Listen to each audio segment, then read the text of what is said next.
जय श्री कृष्णा। स्वागत है आपका भास्कर एस्ट्रो यूट्यूब चैनल में। मैं हूं सर्वेश कुमरावत, एस्ट्रोलॉजर और टैरो कार्ड रीडर, और एक बार फिर से हाजिर हूं एक और नए वीडियो के साथ में। इस वीडियो में हम बात करने वाले हैं कि साप्ताहिक राशिफल यानी कि अगला आने वाला जो सप्ताह है 28 नवंबर से 4 दिसंबर तक, वो आपके लिए कैसा रहेगा। मतलब हर राशि, पूरी मेष राशि से लेकर के मीन राशि या मेष लग्न से लेकर के मीन लग्न तक के जो जातक हैं उनके लिए कैसा रहेगा। हर लग्न या हर राशि के बारे में हम एक एक करके बात करेंगे इस वीडियो में। आगे बढ़ने से पहले मैं आप सभी से रिक्वेस्ट करना चाहता हूं कि आप चैनल को सबसे पहले सब्सक्राइब कर लीजिए। सब्सक्राइब के पास में आपको बेल आइकॉन नजर आएगा, उसको आप टैप कर दें। उसको टैप करेंगे तो 3 ऑप्शन आपको नजर आएंगे, तो आपको ऑल के ऑप्शन पर सिलेक्ट करना है, जिससे आगे आने वाले हर एक वीडियो की नोटिफिकेशन आपको मिल जाएगी। जैसे अभी हमारे वार्षिक राशिफल वीडियो की सीरीज चल रही है, मेष, वृषभ, मिथुन और कर्क का वीडियो अपलोड किया जा चुका है, और बाकी जो बची राशियां जो लग्न है उनके लिए भी आगे वीडियो आएगा। तो आप सब्सक्राइब कर लीजिए, बेल आइकॉन को प्रेस कर दीजिए, जिससे नोटिफिकेशन ऑन हो जाए तो आपके पास नोटिफिकेशन आ जाएगा। इसके अलावा रोज हमारे चैनल पर जो शॉर्ट वीडियो है वो अपलोड किए जा रहे हैं, उसमें आपको उपाय बताए जा रहे हैं, बहुत छोटे छोटे, बहुत से सरल से उपाय, जिससे करके आप आपकी जो परेशानियां हैं उससे निजात पा सकते हैं। चलिए आगे बढ़ते हैं और शुरू करते हैं साप्ताहिक राशिफल का। ये मेष लग्न या राशि से मीन लग्न या राशि तक का साप्ताहिक राशिफल। सबसे पहले हम बात करते हैं राशि परिवर्तन की, किन ग्रहों का राशि परिवर्तन हो रहा है इस सप्ताह में। सबसे पहले हम बात करें बुध की, तो बुध जो है वो वृश्चिक से धनु राशि में जाएंगे, यानी कि वृश्चिक राशि से धनु राशि में अपना राशि परिवर्तन करेंगे। ये होगा 2 दिसंबर को। इसके अलावा और किसी ग्रह का राशि परिवर्तन नहीं हो रहा है चंद्रमा के अलावा। चंद्रमा हर 2.25 दिन में राशि बदलते हैं, तो चंद्रमा इस सप्ताह की शुरुआत जो है वो मकर राशि से करेंगे। पहले दिन वो मतलब 28 तारीख को मकर राशि में रहेंगे, फिर 29 को कुंभ में जाएंगे, कुंभ से फिर मीन में जाएंगे 1 दिसंबर को, और फिर मेष में जाएंगे ये 4 दिसंबर को जाएंगे सुबह 8:21 पर। तो मकर, कुंभ, मीन और मेष, ये 4 राशियों में इस सप्ताह चंद्रमा का गोचर होने वाला है। अब देखिए हम एक एक करके बात करते हैं। सबसे पहले बात करते हैं मेष लग्न या मेष राशि की। तो मेष लग्न या मेष राशि, देखिए चंद्रमा का गोचर पहले हम देखते हैं कि आपकी लग्न कुंडली के अनुसार चंद्रमा का गोचर कहाँ हो रहा है। चंद्रमा का गोचर हो रहा है 10वें भाव से पहले भाव तक, यानी कि 10वें भाव से आपकी ही राशि तक, आपके लग्न तक हो रहा है। देखिए इस सप्ताह में शुरुआत के जो 1-2 दिन रहेंगे तो आपके कार्य क्षेत्र में विवाद या तनाव की स्थिति बन सकती है, या फिर आपके जो सीनियर्स हैं उनके साथ आपके डिस्प्यूट हो सकते हैं, तो आपको थोड़ा सा संभल कर रहना है शुरू के 1-2 दिन। इसके अलावा चंद्रमा फिर आपके लाभ भाव में भी जाएंगे, सुख भाव के स्वामी लाभ में जाएंगे, तो वहां पर आपको शुरू के जो 1-2 दिन अगर आप निकाल लेते हैं तो बाकी फिर आपके लिए सप्ताह बहुत अच्छा रहने वाला है। लाभ में वृद्धि करवाएंगे, कहीं से कुछ पैसा अटका है आने वाला है तो वो आ सकता है, कहीं ना कहीं से कुछ यात्राएं भी आपकी निकल सकती है, यात्राओं का प्लान हो सकता है, और खर्च में ये कमी करवाएंगे। जनरली खर्च में वृद्धि करवाते हैं, अधिकतर मैं बोलता हूं, लेकिन यहाँ खर्च में आपके कमी होगी, और अगर खर्च हुआ भी तो वो किसी ऐसी चीज में होगा जिसका यूज हो, मतलब बेवजह का या फालतू खर्च नहीं होगा। और जब ये सप्ताह के आखिरी दिन यानी कि 4 दिसंबर को सुबह 8:21 पर आपकी राशि में आएंगे, तो राहु के साथ ही युति बनाएंगे। अब वहां पर थोड़ा सा आपको आखिरी दिन, सप्ताह के आखिरी दिन में थोड़ा तनाव, सिर दर्द, ये सब हो सकता है। माता के स्वास्थ्य का थोड़ा सा आप ध्यान रखिएगा। तो ये था मेष लग्न या मेष राशि का। अब बात करते हैं वृषभ लग्न या वृषभ राशि की। तो आपकी लग्न कुंडली के अनुसार चंद्रमा का गोचर हो रहा है 9वें भाव से 12वें भाव तक। अब यहाँ पे क्या असर होगा, देखिए चंद्रमा है आपके 3रे भाव के स्वामी, और ये शनि के साथ 9वें भाव में युति बनाएंगे। भाग्य में आपको कमी देखने को मिलेगी, भाग्य का साथ आपको कम मिलेगा। इसी के साथ पिता का सहयोग आपको नहीं मिलेगा, या पिता से संबंधित कोई चिंता आपको रहेगी, नकारात्मक विचार आप पर ज्यादा हावी रहेंगे। उसके बाद जब चंद्रमा जाएगा आपके जो लग्न कुंडली है उसके अनुसार आपके 10वें भाव में। तो कार्य क्षेत्र में भी मेहनत कहीं ना कहीं आपको करनी पड़ेगी। मेहनत के साथ साथ आपको वर्कलोड भी ज्यादा रहेगा, इस कारण मेहनत आपकी बढ़ जाएगी। लेकिन उसकी कोई चिंता नहीं है, आगे जब ये होगा, जब चंद्रमा आगे आगे जैसे जाएगा तो लाभ भी करवाएगा। गुरु चंद्र साथ में वहां पर रहेंगे लाभ भाव में, तो कहीं से कोई रुका हुआ पैसा है वो आ जाएगा, या फिर कोई बड़ा लाभ आपको हो सकता है, निवेश हो सकता है कोई बड़ा। जब सप्ताह के आखिरी दिन में ये 12वें भाव में जाएंगे राहु के साथ में, तो वहां पर थोड़ा सा आपको परेशानी देंगे। खर्च कहीं ना कहीं कोई करवा सकते हैं, खर्च करने से पहले सोच लें 1-2 बार, उसके बाद ही कोई खर्च करें। अब अगली राशि या अगले लग्न की बात करते हैं, मिथुन लग्न या मिथुन राशि। तो देखिए मिथुन लग्न की लग्न कुंडली के अनुसार चंद्रमा का गोचर हो रहा है 8वें भाव से 11वें भाव तक, लाभ भाव तक। अब देखिए यहां पर क्या असर होगा आपका, शनि चंद्र साथ में रहेंगे सप्ताह के शुरू दिन, यानी कि सोमवार को 28 नवंबर को। तो गाड़ी से चोट लगना या फिर कहीं एक्सीडेंट हो जाना, छोटा मोटा पैर में चोट लगना, इस तरह की घटनाएं होगी। गले में थोड़ा सा आपको परेशानी हो सकती है, गले में से संबंधित आपको जैसे टॉन्सिल्स वगैरह या गले में इन्फेक्शन, ये सब हो सकता है। नकारात्मक विचार आप पर भी ज्यादा हावी रहेंगे और परिवार में थोड़ा सा विवाद की स्थिति बन सकती है। उसके बाद जैसे ही ये 11वें भाव मतलब 9वें भाव में जाएंगे कुंभ राशि में, तो वहां पर आपको ये लाभ भी करवाएंगे, पिता से सहयोग मिलेगा, आपको पिता का सपोर्ट मिलेगा और कार्य क्षेत्र में भी आपको उन्नति मिलेगी। कार्य क्षेत्र में कोई मान सम्मान या कोई पद की प्राप्ति हो सकती है। और जब ये लाभ भाव में जाएंगे यानी कि राहु के साथ आखिरी दिन जब युति बनाएंगे, तो कहीं से कोई पैसा आने वाला है अगर आपका, तो वो अटक सकता है, या फिर आपको आपकी अगर सैलरी रेस होने वाली है, सैलरी में राइज होने वाला है, तो वहां पर ये आपको पोस्टपोन करवा सकता है कुछ दिनों के लिए। अगले लग्न अगली राशि की बात करते हैं, कर्क लग्न या कर्क राशि। अब देखिए आपकी जो राशि है उसके अनुसार चंद्रमा का गोचर होगा आपके 7वें भाव से आपके 10वें भाव तक, यानी कि पूरा ये 7वें से 10वां भाव जो है ये आपका चंद्रमा से संबंधित रहेगा इस सप्ताह कहीं ना कहीं। अब देखिए यहाँ पर क्या होगा, जीवन साथी से संबंधित तनाव आपको रह सकता है, जीवन साथी से विवाद हो सकता है, या फिर कहीं ना कहीं कोई मन मुटाव हो सकता है, मतभेद हो सकता है जीवन साथी के साथ। पार्टनरशिप में अगर आप बिजनेस करते हैं तो वहां पर थोड़ी सी परेशानियां हो सकती है आपको। इसके अलावा जो आप दैनिक आय वाले रोजगार से अगर जुड़े हुए हैं तो वहां पर आपको थोड़ी सी कमी दिखाएगा, लेकिन ये 1-2 दिन का ही समय होगा। उसके बाद हाँ आपको थोड़ा सा आत्मविश्वास की कमी भी रहेगी। उसके बाद जैसे ये आपको शुरू के जो 3 दिन अगर गुजर जाते हैं, 3-4 दिन, तो उसके बाद चंद्रमा आपको अच्छा परिणाम देंगे, आपको भाग्य का सपोर्ट मिल जाएगा।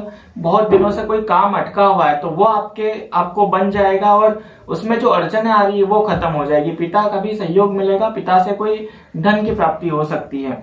आखिरी दिन आपको सप्ताह के आखिरी दिन में कार्य क्षेत्र से संबंधित किसी भी प्रकार के तनाव से बचना है या विवाद से बचना है। आगे बढ़ते हैं, बात करते हैं सिंह लग्न या सिंह राशि की। तो देखिए सिंह लग्न की लग्न कुंडली के अनुसार चंद्रमा का गोचर होगा 6ठे भाव से 9वें भाव तक। अब देखिए 6ठे भाव ये रोग का होता है, तो रोग यहाँ पर थोड़ा सा आपको परेशानी होगी। रोग किस किस से संबंधित, पेट से संबंधित या फिर आंखों से संबंधित या गले से संबंधित, या फिर मौसमी बीमारियां थोड़ी आपको परेशान कर सकती हैं। अगर 1-2 दिन आपने थोड़ा सा बच के निकाल लिया तो उसके बाद फिर ये आपको शुभ परिणाम देगा चंद्रमा। देखिए आपको जीवन साथी का भी सपोर्ट यहाँ पर मिलेगा, लेकिन खर्च वो जरूर करवाएंगे। जीवन साथी की तरफ से कोई ऐसा बड़ी डिमांड आ सकती है सप्ताह में, खर्च आपको करना पड़े, क्योंकि चंद्रमा आपके 12वें भाव के स्वामी है। तो यहाँ पर जीवन साथी को भी स्वास्थ्य में थोड़ी परेशानी जरूर करवाएंगे। इसके अलावा देखिए गुरु के साथ जब 8वें भाव में युति रहेगी तो कहीं ना कहीं यहाँ आपकी कामों में भी रुकावटें आएंगी, या फिर आपको किसी काम की वजह से यात्रा करना पड़े, इस तरह की स्थिति भी बन सकती है। सप्ताह के आखिर में आपको भाग्य का साथ थोड़ा कम मिल सकता है। आगे बढ़ते हैं, बात करते हैं कन्या लग्न या कन्या राशि की। अब देखिए कन्या लग्न की लग्न कुंडली के अनुसार चंद्रमा का गोचर हो रहा है 5वें भाव से 8वें भाव तक। अब देखिए संतान की तरफ से आपको थोड़ी चिंता जरूर बनी हुई है कुछ, या फिर नहीं है तो अभी 1-2 दिनों में कहीं ना कहीं कोई चिंता या टेंशन आपको तनाव हो सकता है संतान की तरफ से। प्रेम प्रसंग अगर आपके चल रहे हैं तो उसमें भी तनाव का माहौल बनेगा या फिर टूट सकते हैं। इसके अलावा देखिए आपके जो लाभ है उसमें भी कहीं ना कहीं थोड़ी कमी आ सकती है शुरू के 2 दिनों में।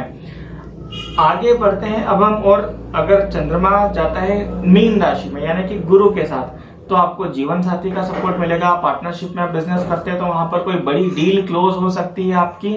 और इसके अलावा जीवन साथी से भी आपको पूरा सपोर्ट, उनकी मदद, आप चाहे तो उनकी राय भी ले सकते हैं किसी भी कामों में। चंद्रमा देखिए सप्ताह के आखिरी दिन में कहीं ना कहीं आपको चोट चपेट वाली घटनाएं हो सकती है, तो वहां थोड़ा आपको बच कर रहना है। वक्रीय मंगल भी आपके 9वें भाव में गोचर कर रहे हैं, तो वहां पर आपको ये भाग्य का साथ देंगे, भाग्य का सपोर्ट मिलेगा। बुध आपके देखिए लग्नेश है और बुध आपके सुख भाव में आ जाएंगे, तो सुख में ये जरूर वृद्धि करेंगे। इसके अलावा यहाँ पर देखिए कहीं ना कहीं माता से या बुआ से या बहन से आपको लाभ मिलने की उम्मीद जरूर है। आगे बढ़ते हैं तुला लग्न या तुला राशि की हम बात करें तो देखिए तुला लग्न या तुला राशि की जो कुंडली है उसके अनुसार चंद्रमा का गोचर होगा 4थे भाव से 7वें भाव तक। शुरू के 2 दिनों में आपको घर में थोड़ा सा विवाद या तनाव की स्थिति बनेगी। माता से संबंधित या फिर कोई चिंता रह सकती है, आपको माता के स्वास्थ्य का ध्यान रखिएगा। और भूमि भवन मकान वाहन से थोड़ा सा संभल कर रहिएगा शुरू के 2 दिनों में। आगे जैसे ये सप्ताह बढ़ेगा तो उसके बाद आपको कार्य क्षेत्र से संबंधित यात्रा भी करने को मिलेगी। कार्य क्षेत्र में कहीं ना कहीं कोई तारीफ आपको सुनने को मिलेगी, आपकी कोई प्रशंसा कर सकता है। जो कोर्ट वगैरह से संबंधित कोई केस चल रहे हैं तो वो अगर डिसीजन आने वाला है तो इस सप्ताह में आपके फेवर में जाएगा। अदरवाइज कोर्ट केस चल रहा है और इस सप्ताह में आपकी डेट है, तारीख है, तो आपके फेवर में जाता हुआ मामला दिखेगा। हालांकि तुला लग्न तुला राशि वाले काफी समय से परेशान चल रहे हैं, लेकिन थोड़ा सा सप्ताह राहत देने वाला है आपके लिए शुरू के 2 दिन को छोड़कर। सप्ताह के आखिरी दिन में जीवन साथी के साथ कहीं ना कहीं थोड़ा सा मनमुटाव मतभेद हो सकता है। पार्टनरशिप में बिजनेस करते हैं तो पार्टनर के जो विचार है उनका आपको सम्मान करना चाहिए। आगे बढ़ते हैं और बात करते हैं वृश्चिक लग्न या वृश्चिक राशि की। कैसे पता, देखिए आपकी जो कुंडली है, लग्न कुंडली, उसके अनुसार चंद्रमा का गोचर हो रहा है 3रे भाव से 6ठे भाव तक। तो 3रे भाव से 6ठे भाव में जब चंद्रमा गोचर करेगा तो देखिए सबसे पहले तो आपको यहाँ मेहनत खूब करवाएगा शुरू के 2 दिनों में, और मेहनत के कारण आपको थोड़ा सा परेशानी हो सकती है स्वास्थ्य में। भाग्य का सपोर्ट आपको नहीं मिलेगा, जितना आप मेहनत करेंगे उतना ही आपको रिजल्ट मिलेगा, बल्कि उससे थोड़ा कम जरूर हो सकता है, लेकिन मेहनत आपको बहुत करनी पड़ेगी। आगे आगे जैसे ये सप्ताह बढ़ेगा तो सुख में आपके वृद्धि करेगा, मतलब शुरू के 2 दिनों के बाद में, मतलब मंगलवार के बाद में ये स्थितियां बनेगी। आपको माता पिता दोनों का सहयोग भी मिलेगा, दोनों का सपोर्ट आपको मिलेगा। सुख में वृद्धि होगी। घर से संबंधित कोई खर्चा आप कर सकते हैं, जैसे रिनोवेशन हुआ या फिर कुछ घर में से संबंधित मरम्मत का कार्य है तो वो आप करवा सकते हैं। जब पंचम में आएगा चंद्रमा आपके, तो आपको संतान से संबंधित कोई शुभ समाचार सुनने को मिलेगा, कोई खुशी वाला समाचार सुनने को मिलेगा, या फिर संतान की तरक्की हो सकती है। जो एजुकेशन से, मतलब जो एजुकेशन प्राप्त कर रहे हैं, जो शिक्षा प्राप्त कर रहे हैं अभी स्टूडेंट्स हैं, तो उनको पढ़ाई में ये सप्ताह बहुत अच्छा रहेगा उनके लिए। पढ़ाई के हिसाब से ये सप्ताह बहुत अच्छा है आपके लिए। प्रेम प्रसंग में आपके और संबंध प्रगाढ़ होंगे, मजबूत होंगे, लेकिन थोड़ा सा आपको सप्ताह के अंत में रोग वगैरह से थोड़ा सावधान रहना है। गुप्त शत्रुओं से भी आपको सावधान रहना है। आगे बढ़ते हैं, हम धनु लग्न या धनु राशि की बात करते हैं। तो देखिए धनु लग्न या धनु राशि की जो लग्न कुंडली है उसके अनुसार चंद्रमा का गोचर हो रहा है 2रे भाव से 5वें भाव तक। तो देखिए शुरुआत में, सप्ताह के शुरू के 2 दिनों में परिवार में विवाद, ससुराल पक्ष से तनाव वाली स्थिति, या फिर आपको गले से संबंधित कोई रोग हो सकता है। धन आपका थोड़ा खर्च हो सकता है।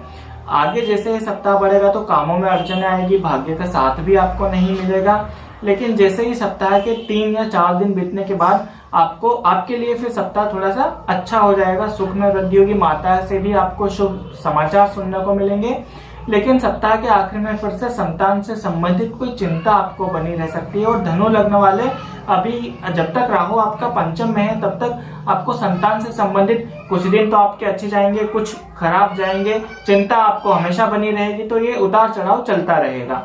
आगे बढ़ते हैं, मकर लग्न या मकर राशि की बात करते हैं। तो देखिए मकर लग्न की लग्न कुंडली के अनुसार चंद्रमा का गोचर हो रहा है आपकी आपकी ही राशि से, यानी कि पहले भाव से चौथे भाव तक। ये सप्ताह थोड़ा आपके लिए कठिन रहने वाला है। कैसे? अब देखिए, आपका आत्मविश्वास कमजोर रहेगा, निर्णय लेने की क्षमता आपकी नहीं रहेगी। कोई भी निर्णय लेना हो तो आप उसको या तो पोस्टपोन करें, और अगर लेना जरूरी ही है तो किसी अच्छे एक्सपर्ट से या जो विशेषज्ञ है उस फील्ड के, उनसे सलाह करके आप निर्णय लीजिए। कोई भी पार्टनरशिप में बिजनेस करते हैं तो वहां पर थोड़ा सा आपको परेशानी होगी, पार्टनर से कुछ मतभेद हो सकते हैं या विचार भिन्न हो सकते हैं आपके। दैनिक आय वाले रोजगार से अगर आप जुड़े रहे तो उसमें थोड़ी आपको कमी देखने को मिलेगी। इसके बाद हाँ, उसमें मेहनत भी आपको ज्यादा करनी पड़ेगी जो दैनिक आय वाले रोजगार से जुड़े हुए हैं। लेकिन हाँ, सप्ताह के जो 2-3 दिन रहेंगे, मंगलवार बुधवार, तो उसमें आपको थोड़ा सा सपोर्ट जरूर देंगे। धन से संबंधित परिवार का सपोर्ट आपको मिलेगा। और सप्ताह के आखिरी में, यानी कि सबसे जो आखिरी दिन रहेगा, तो उसमें माता के स्वास्थ्य में आपको थोड़ी कमी देखने को मिल सकती है। आगे बढ़ते हैं, हम कुंभ लग्न या कुंभ राशि की बात करते हैं। तो कुंभ लग्न की लग्न कुंडली के अनुसार चंद्रमा का गोचर हो रहा है 12वें भाव से तीसरे भाव तक। अब देखिए, 12वें भाव से तीसरे भाव तक होगा तो आपको यात्राओं से बचना चाहिए। सप्ताह में कोई भी धन खर्च करना हो अगर, तो वो बहुत सोच समझ कर आप कीजिएगा। कहीं ऐसा ना हो कि आप धन खर्च कर दें या कहीं पे कोई पैसा लगा दें और फिर बाद में आपको या तो वहां से लाभ नहीं मिले या वो चीज आपके काम की नहीं रहे। तो थोड़ा सा सोच विचार करके कोई खर्च कीजिएगा। यात्राओं से बचिएगा, यात्रा में परेशानी हो सकती है। इसके अलावा आपको गले से संबंधित कोई रोग हो सकता है, थोड़ा पानी वगैरह पीने से बचिए आप। ठंड के रोग जैसे कफ वगैरह वो आपको थोड़ा परेशान जरूर करेंगे। लेकिन जो 3-4 दिन, सप्ताह के शुरू के 3-4 दिन है, उसके बाद का समय आपके लिए अच्छा रहेगा। आपको परिवार का सपोर्ट पूरा मिलेगा, कुटुंबियों से आपको मदद मिल सकती है, ससुराल पक्ष से भी रिश्ते अच्छे होंगे और कहीं ना कहीं कोई धन का लाभ आपको हो सकता है या बचत हो सकती है धन की। सप्ताह के आखिरी में थोड़ा सा आपको बचकर रहना है। मेहनत तो करना ही पड़ेगी, लेकिन इतनी मेहनत करें कि उसका आपके स्वास्थ्य पर प्रभाव नहीं पड़े। इसके अलावा देखिए, हम आगे बढ़ते हैं, मीन लग्न या मीन राशि, सबसे आखिरी लग्न मीन लग्न या मीन राशि। अब देखिए, मीन लग्न की लग्न कुंडली के अनुसार चंद्रमा का गोचर हो रहा है आपके 11वें भाव से दूसरे भाव तक, यानी कि परिवार के भाव तक। अब देखिए, ये सप्ताह के शुरुआत जो रहेगी, शुरू का दिन और सप्ताह के आखिरी का दिन, वो आपके लिए थोड़ा परेशानियों वाला रहेगा। कैसे रहेगा? आपको लाभ में कमी रहेगी, पैसा उधार नहीं देना। अगर पैसा उधार देते हैं तो वो अटक सकता है। और आपको जो है कि कोई अगर जैसे नौकरी करते हैं तो वहां पर आपका अगर सैलरी इंक्रीमेंट होने वाला है तो वो पोस्टपोन हो सकता है। बिजनेस में कोई बड़ी डील क्लोज हुई है और उसका पेमेंट आने वाला है तो वो पोस्टपोन हो सकता है। इसलिए आपको ये स्थितियां आपके सामने आएगी। पैसा भी उधार देने से आपको बचना है। और सप्ताह के जो आखिरी दिन रहेगा तो वहां पर परिवार में संबंधित कोई विवाद हो सकता है, आपका परिवार में तनाव हो सकता है, ससुराल पक्ष से भी कुछ थोड़ा आपको परेशानी हो सकती है। जो आपका बचत किया हुआ धन है उसमें से आपको खर्च करना पड़े किसी बड़े खर्च के लिए, तो वो हो सकता है। हाँ, आपको थोड़ा सा हेडेक, जिनको माइग्रेन है तो उनको बचकर रहना। हेडेक हो सकता है, सिर दर्द आपको हो सकता है सप्ताह के आखिरी के 1-2 दिनों में, और कहीं ना कहीं गले से संबंधित रोग आपको यहाँ पर हो सकते हैं। बुध का जो राशि परिवर्तन हो रहा है आपके लिए, तो वो आपके कार्य क्षेत्र से संबंधित अच्छा रहेगा। मतलब कार्य क्षेत्र में आपको सफलता दिलवाएगा, या फिर आपके साथ के जो काम करने वाले आपके लेवल के, मतलब जो सेम डेजिग्नेशन वाले हैं, तो उनका भी आपको अच्छा सपोर्ट मिलेगा, खास करके जो अपोजिट जेंडर वाले हैं उनका। तो ये था मेष लग्न या मेष राशि से मीन लग्न या मीन राशि तक का पूरा साप्ताहिक राशिफल 28 नवंबर से 4 दिसंबर तक का। ये पूरा सप्ताह आपके लिए कैसा रहेगा, इस बारे में हमने इस वीडियो में बात की। वीडियो को पूरा देखने के लिए आपका बहुत बहुत धन्यवाद। जय श्री कृष्ण।